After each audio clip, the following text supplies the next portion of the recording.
Hey, so this is the task, the practice task for building a house. But for our practice task, we're going to do something called landscaping Mikasa.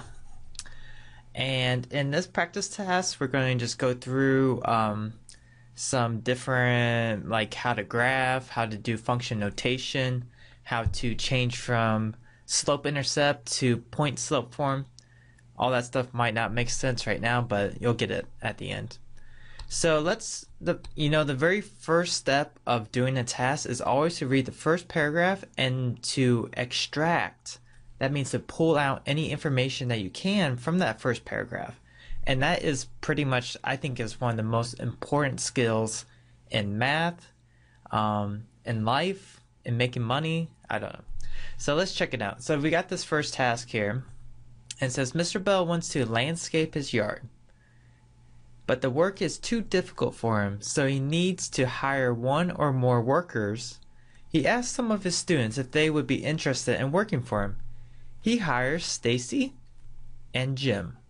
So this is, the two names I would highlight that. Maybe Mr. Bell. So Stacy, I'm going to use yellow for her, is really good. And at landscaping charges $12 an hour. But Jim, I'm going to use green for Jim. Jim is not as good. He might be a newbie, and he charges $7 per hour. So that right there looks like the most important information. I would personally make a little table for myself, and I would have Jim, and I would have Stacy, and I would use kind of just write down their information. And the point of writing down the information is that it allows your brain to find that information quicker. So your brain, we want to reduce the amount of work that it has to do. So if your brain has to look through the paragraph each time you need that information, it's probably going to give up. So we need to pull that information out.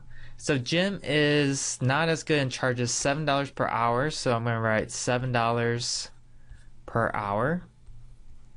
And Stacy, she is really good and charges $12 an hour. $12 an hour. Whoops, I spelled that kind of crazy. So those are the two key pieces of information from that first paragraph. So now let's go to the next video, which will start getting into the actual task.